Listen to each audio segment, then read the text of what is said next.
A'udzu billahi minasyaitonir rajim. Bismillahirrahmanirrahim.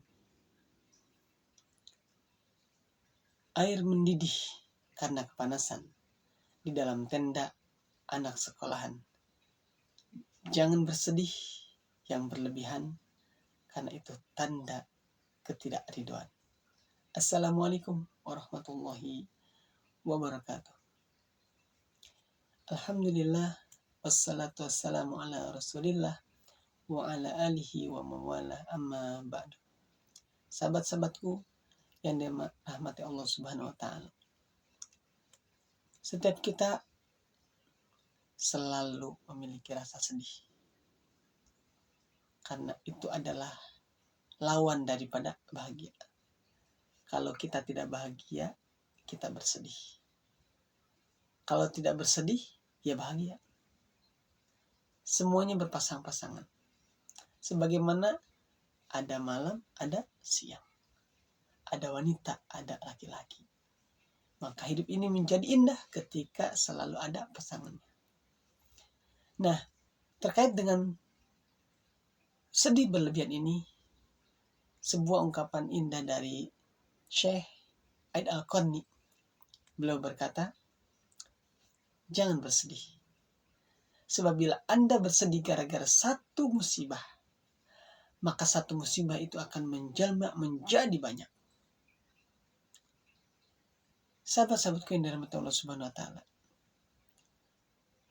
Mungkin asumsi saya nih, ketika Syekh Aid Al-Qarni berkata demikian, maka kita ini ketika Allah takdirkan sesuatu musibah yang tidak sesuai dengan hati kita, maka kita bisa lupa dengan yang lain. Karena kesedihan itu akan menguasai diri kita. Contoh, misalkan kita ditimpa musibah apa? Sakit gigi nih. Sakit gigi, maka ketika kita bersedih dengan sakit gigi ini, maka ia akan berubah menjadi banyak. Dari sakit gigi, kita sampai ogah makan, tidur gak nyenyak, sama teman pengennya marah-marah. Gara-gara sakit gigi, merembet semuanya. Mau belajar, males. Mau jalan-jalan juga kayaknya menjadi lesu. Padahal hanya sakit gigi. Kita sampai lupa bahwa dari semua nikmat yang Allah berikan, hanya sakit gigi doang. Kita masih bisa melihat, kita masih bisa mendengar. Bahkan mulut yang mana sakit gigi itu berada, kita masih bisa berbicara. Tangan masih bisa bergerak, kaki masih bisa melangkah, hati masih berdenyut. Lupa dengan itu semua. Gara-gara satu sakit gigi, lupa nikmat Allah yang lain yang banyak. Nah, mungkin ini yang dimaksud dengan jangan bersedih. Karena jika kita bersedih karena satu musibah, maka satu musibah itu akan menjelma menjadi banyak. Merembet aslinya, nular. Sakit gigi jadi sakit hati. Sampai ada lagunya kan, lebih baik sakit hati daripada sakit iki. Sakit gigi maksudnya. Padahal kalau kita ditanya nih, teman-teman lebih baik sakit gigi atau sakit hati? Coba. Mana? Teman-teman boleh pilih. Lebih baik sakit gigi atau sakit hati? Boleh deh. Kalau emang perlu dijawab, jawab deh di kolom komentar. Tapi kalau saya, lebih baik tidak dua-duanya. Gak sakit gigi, gak sakit hati. Tapi kalaupun misalkan Allah takdirkan sakit gigi atau sakit hati, ya sudah, nikmati saja. Dijalani aja. Toh kalau ibarat dulu waktu tsunami Aceh itu terjadi, apa tagline-nya? Badai pasti berlalu. Ini cuma sakit gigi. Gak lama, habis itu minum obat, sembuh. Badai pasti berlalu, ada saatnya. Ibarat bola dunia ini berputar. Kadang kita di atas, kemudian turun ke bawah, nanti ke atas lagi, turun ke bawah lagi. Itu saja. Dan Allah juga berfirman dalam surat Al-Hadid ayat 22, ma asaba min musibatin, tidaklah apa yang terjadi, ma asaba min musibatin fil ardi wala fi anfusikum, di bumi dan pada dirimu, illa fi kitabim min qabli an nabraha, kecuali itu sudah tertulis di Lauh Mahfuz sebelum Allah mewujudkannya. Di ayat 23-nya Allah lanjutkan, likay la ta'sau ala ma fatakum, supaya kalian enggak bersedih hati terhadap apa yang luput darimu. Wala tafrahu bima atakum, dan kalian juga tidak terlalu berlebihan bergembira terhadap apa yang Allah anugerahkan kepadamu, dan seterusnya. Jadi teman-temanku yang dirahmati Allah Subhanahu wa taala, sejatinya Allah menakdirkan sesuatu kepada kita, udah ditulis, tenang. Di Lauh Mahfuz sudah tertulis sebelum kita dilahirkan. Sebelum manusia itu diciptakan, Allah udah tulis tuh.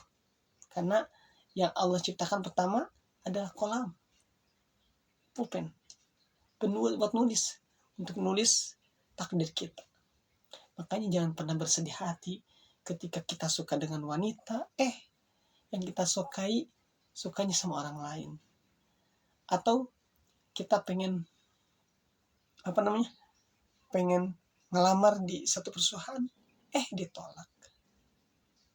Tenang, berarti bukan jodohnya. Ketika kita suka dengan wanita, dia tidak mendekat kepada kita, berarti bukan dari jodohnya. Kita ditolak sama yang lain, tenang, pasti banyak wanita lain, pasti banyak pasangan lain.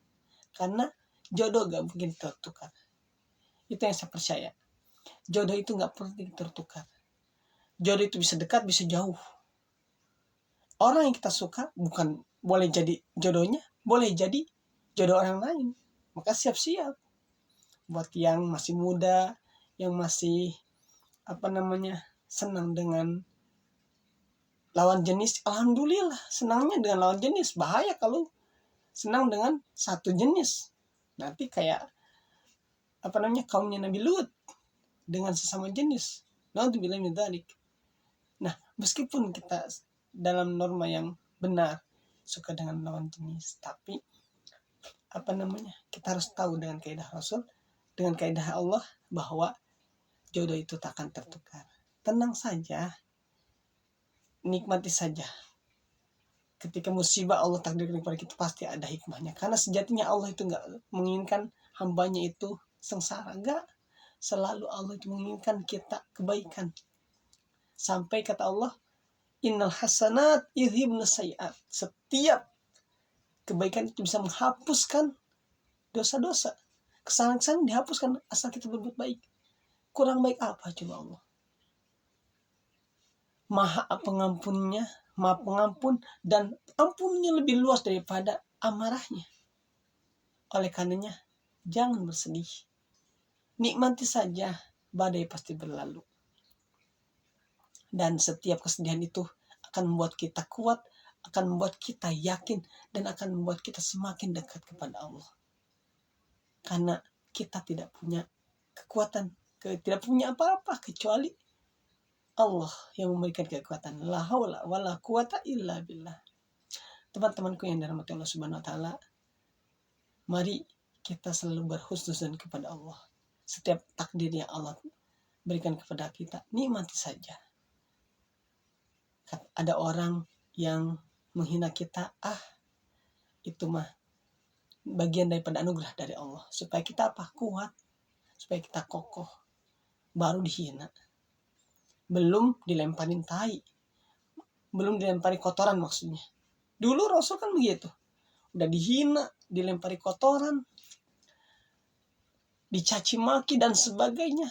Tapi justru dengan itulah Allah ingin memperlihatkan betapa gemerlapnya, betapa indahnya mutiara Mekah pada waktu itu, yaitu Rasulullah yang ia tetap bersinar, tetap baik, tetap berbuat baik kepada siapapun yang menghinanya, tetap menjadi rahmatan lil alamin.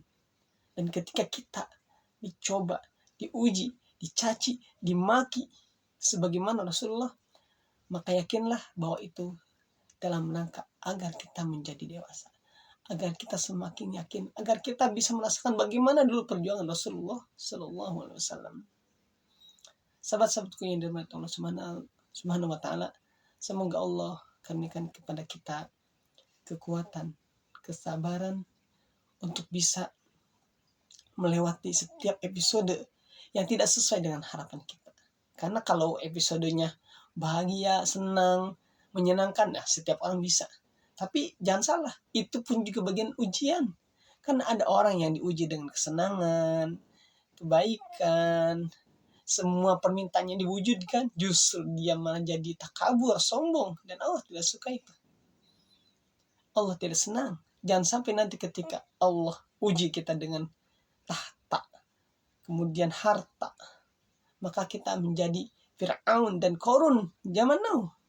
Karena dulu Fir'aun diuji dengan tahta, takabur, mengaku sebagai Tuhan.